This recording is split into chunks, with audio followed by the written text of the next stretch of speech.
أعوذ بالله من الشيطان الرجيم. بسم الله الرحمن الرحيم. الحمد لله رب العالمين، وصلى الله على سيدنا محمد النبي الأمي وعلى آله وصحبه وسلم. خير من صلى وقام وصام، وخير من زكى وحج واعتمر، صلوات ربي وسلامه عليه وعلى آله وصحبه وسلم. قال الإمام النووي رحمه الله تعالى في كتابه رياض الصالحين: باب في استحباب قيام رمضان وهو التراويح. عن أبي هريرة رضي الله عنه أن رسول الله صلى الله عليه وسلم قال: من قام رمضان إيمانا واحتسابا غفر له ما تقدم من ذنبه. متفق عليه. وعنه رضي الله عنه قال: كان رسول الله صلى الله عليه وسلم يرقب في قيام رمضان من غير أن يأمرهم فيه بعزيمة، فيقول: من قام رمضان إيمانا واحتسابا غفر له ما تقدم من ذنبه. رواه مسلم. باب فضل قيام ليلة القدر وبيان أرجى الليالي. قال الله تعالى: إنا أنزلناه في ليلة القدر. وقال تعالى: إنا أنزلناه في ليلة مباركة. وعن أبي هريرة رضي الله عنه عن النبي صلى الله عليه وسلم قال: من قام ليلة القدر إيمانا واحتسابا غفر له ما تقدم من ذنبه. متفق عليه.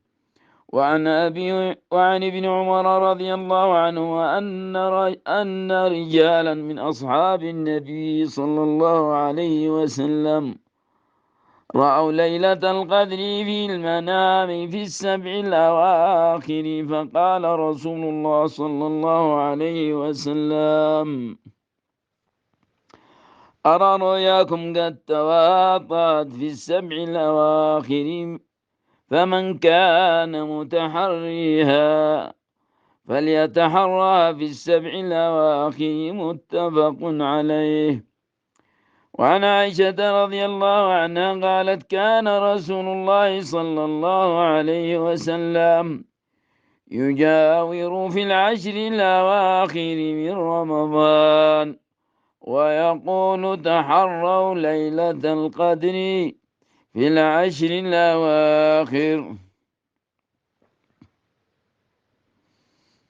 أي التمسوها واطلبوها في العشر الأواخر من رمضان.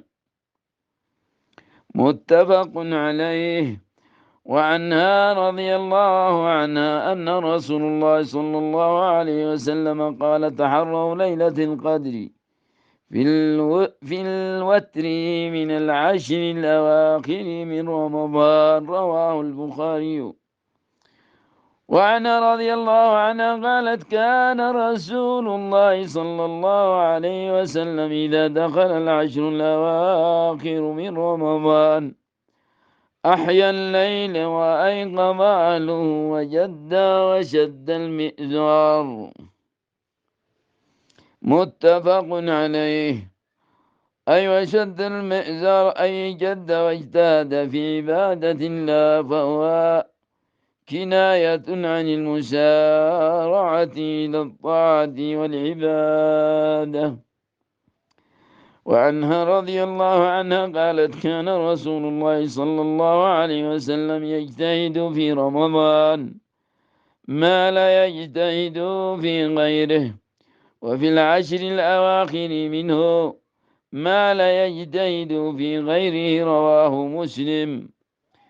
وعنها رضي الله عنها قالت: قلت: يا رسول قل الله أرأيت إن علمت أي ليلة القدر ما أقول فيها قال قولي اللهم إنك عفو تحب العفو فاعف عني. رواه الترمذي وقال حديث حسن صحيح.